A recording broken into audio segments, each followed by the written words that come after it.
ሱብሓነላህ ሱብሓነላህ ሱብሓነላህ። አላህ ይጠብቀን፣ አቂባችንን መጨረሻችንን አላህ ያሳምርልን። ምናልባት ሰዎች ሊያደንቋችሁ ይችላል። ድሬዎች ማሻአላህ ፈታ ያላችሁ ናችሁ፣ ዘና ያላችሁ ናችሁ ልትባሉ ትችላላችሁ።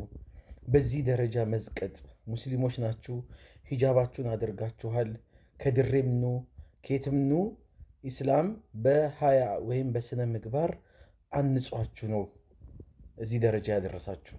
እናንተ ይህንን ነፃ አልፈልግም ብላችሁ በዚህ ደረጃ አይብን ወንጀልን አደባባይ ላይ ዓለም ላይ ሚሊዮኖች በሚያዩት ደረጃ መዝቀጥ ወንጀል መስራት በጣም ከባድ ነው ወላሂ።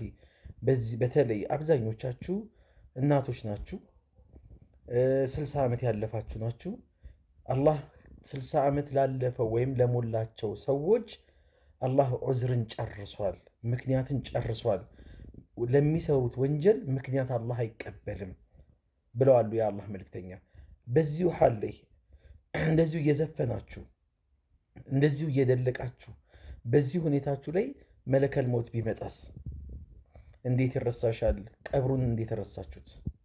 ሲራጥን እንዴት ረሳችሁት? አላህ እንዴት ረሳችሁት? ዛሬ ስሜታዊነት አጥቅቶን አላህን ረስተን አኼራን ረስተን ዘንግተን ነገ አማመላህ በምን ሁኔታ ነው የምንቀሰቀሰው? እንኳን ወንጀል ጨምረንበት አደባባይ ላይ የሚያወጣ ወንጀል ሰርተን ይቀርና የሰራነውን ኸይር ስራ አላህ እንዲቀበለን አላህ ጋር ተቀባይነት መቅቡል ያለው እንዲሆን አላህን መለመን እኮ ያለብን ዘመን ላይ ነው ያለነው። ተው እናቶች እህቶቼ፣ ተው አላህን ፍሩ። ይህን ቪዲዮ ለታሪክ የሚቀመጥ ነው፣ ትውልድ የሚቀባበለው ነው። እናንተ ነገ ሟቾች ናችሁ፣ እድሜያችሁ ደርሷል። እናንተ ከሞታችሁ በኋላ ይሄንን ቪዲዮ እያዩ ብዙ ሰዎች ይጠማሉ። ነገ ቀብር ውስጥ ገብታችሁ ወንጀላችሁ የሚያስቀጥል የሆነ ቪዲዮ ነው። ሰዎች ይቀባበሉታል። ፎሎወራቸውን ለማብዛት ላይካቸውን ለማብዛት በየቦታው ይፖሰታል። እንዴት ነው ይህንን ወንጀል ልትቆጣጠሩት የምትችሉት? ተው፣ ተሰተሩ። አላህ ሰትሯችሁ ሲያበቃ ተሰተሩ። አላህ ወንጀላችሁን ደብቆላችኋል። ብዙዎቻችን ወንጀላችንን ደብቋል። አደባባይ ላይ ወንጀላችንን አናውጣ።